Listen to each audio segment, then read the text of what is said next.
नमस्कार और स्वागत है आपका आज के वीडियो में।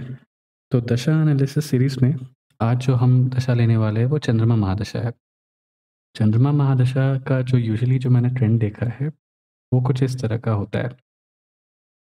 चंद्रमा महादशा में अब देखिए तो पहला जो फ़ेज़ शुरू होता है चंद्रमा चंद्रमा का और चंद्रमा मार्स का, तो ये यूजुअली एक नॉर्मल फ़ेज़ होता है। यहाँ पे मैंने कुछ मेजर चेंजेस होते हुए नहीं देखा।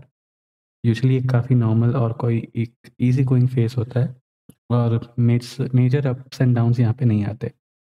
यहाँ पे जब जैसे चंद्रमा राहु शुरू होता है तो ये आपको बहुत ही हाई अपॉर्च्युनिटीज़ देता है। बहुत ही हाई-फाई अपॉर्च्युनिटीज़ और बहुत कुछ चेंज यहाँ पे होता है। तो ग्रोथ के बहुत सारे अपॉर्च्युनिटीज़ मिल जाते हैं और आप लाइफ़ में कुछ अच्छा अचीव अगर करना चाहते हो तो ये काफ़ी अच्छा फ़ेज़ होता है।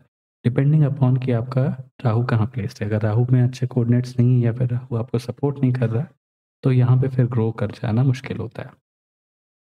उसके बाद फिर जुपिटर वाला जो फ़ेज़ होता है ये ईज़ी गोइंग फ़ेज़ होता है। यहाँ पे मैंने देखा नहीं कि ज़्यादा कोई इश्यूज़ हो या फिर ज़्यादा कोई प्रॉब्लम्स हो, वैसा कुछ होता नहीं है। चंद्रमा सैटर्न यहाँ पे मैंने देखा कि सैटर्न आपसे कोई टफ़ डिसीज़न करवाता है। कोई टफ़ डिसीज़न आपको लेने में कंपेल करता है क्योंकि सर्कमस्टेंसेस कुछ ऐसे बन जाते हैं कि आपको एक टफ़ डिसीज़न लेना ही पड़ता है। ईज़ी गोइंग लाइफ़ वहाँ पे रहती नहीं है क्योंकि वो सिचुएशन ही ऐसा रहता है, आप समझ लीजिए। मरकरी फ़ेज़ मैंने देखा कि थोड़ा ओके टाइप फ़ेज़ होता है जहाँ पे कोई मेजर अपॉर्च्युनिटी टाइप कुछ रहता नहीं है और चीज़ें चल रही तो चल रही है। उसके बाद जो ये मून केतु वाला फ़ेज़ होता है यहाँ पे फिर से कुछ एक मेन अपॉर्च्युनिटीज़ आती है, कुछ नया आप चेंजेस लाना चाहते हो अपनी लाइफ़ में और चेंजेस काफ़ी हद तक काम भी करते हैं और ये एक फ़ेज़ एक तरह से आप कहिए कि लाइफ़ चेंजिंग होता है बहुत हद तक मैंने जहाँ देखा है। फिर उसके बाद वाला जो फ़ेज़ है मून वीनस का और मून सन का, तो ये नॉर्मल फ़ेज़ रहता है। मैंने बहुत ज़्यादा उतार-चढ़ाव होते हुए नहीं देखा और एक तरह से बहुत कुछ अच्छा भी होता है और बुरा तो मैंने कम ही देखा है इस फ़ेज़ेज़ में। तो ओवरऑल जो चंद्रमा महादशा है वो तो इस तरह से रहता है और यहाँ पे ये एक ओवरऑल लेआउट है। कुछ एग्ज़ाम्पल्स लेते हैं समझने के लिए कि लोगों के लाइफ़ में ये जो चंद्रमा महादशा था वो किस तरह से प्ले आउट हुआ और उनको किस तरह के फल यहाँ पे मिले।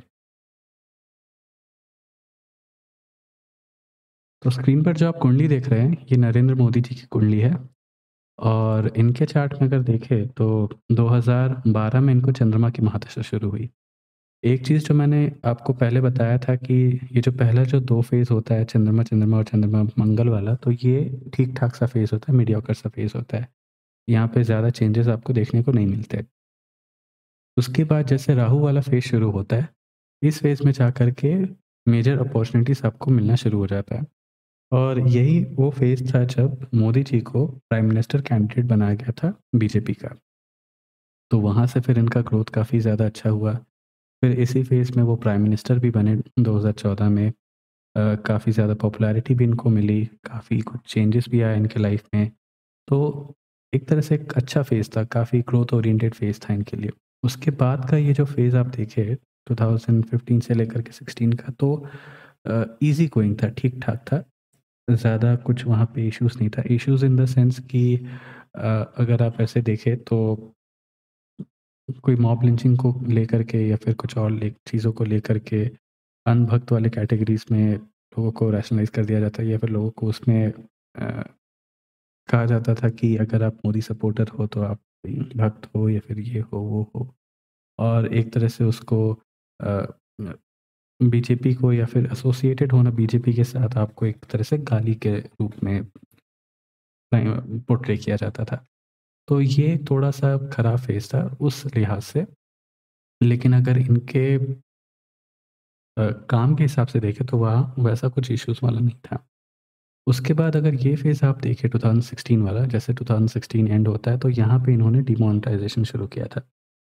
तो डिमोनेटाइज़ेशन वाला जो फ़ेज़ था एक तरह से ज आप अगर पिछला वाला पार्ट देखें वीडियो का तो वहाँ पे मैंने बताया था कि शनि वाला जो फ़ेज़ होता है, वो आपको एक स्ट्रॉन्ग डिसीज़न लेने में कंपेल कर देता है क्योंकि जो सिचुएशन या सर्कमस्टेंसेस ऐसे होते हैं कि आपको स्ट्रॉन्ग डिसीज़न लेना ही पड़ता है।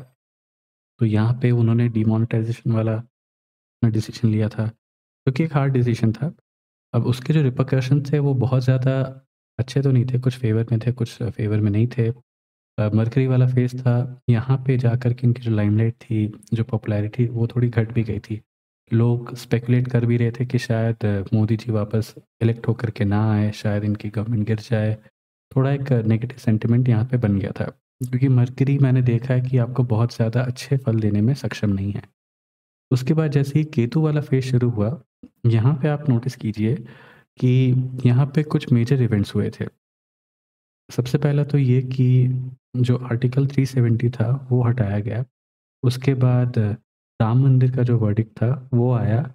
उसके बाद फिर सीएए और एनआरसी सीएए जो बिल था, उसको पास कराया गया, उसको एक एक्ट बनाया गया था वो। तो ये केतु वाला फ़ेज़ जो था, ये बहुत ही ज़्यादा फ़ास्ट फ़ेज़ था, जहाँ पे बहुत कुछ किया गया था, बहुत सारे डिसीज़न्स लिए गए थे और अ, एक तरह से कहिए कि चेंजेस बहुत ज़्यादा आए थे। तो ये इस तरह से दिखता है कि कैसे किसी की लाइफ़ में अगर चेंजेस आने वाले हैं, तो और अगर वो एक मास लीडर है, तो वो नॉर्मल जो पॉपुलेशन है, उसको किस तरह से इम्पैक्ट कर सकता है।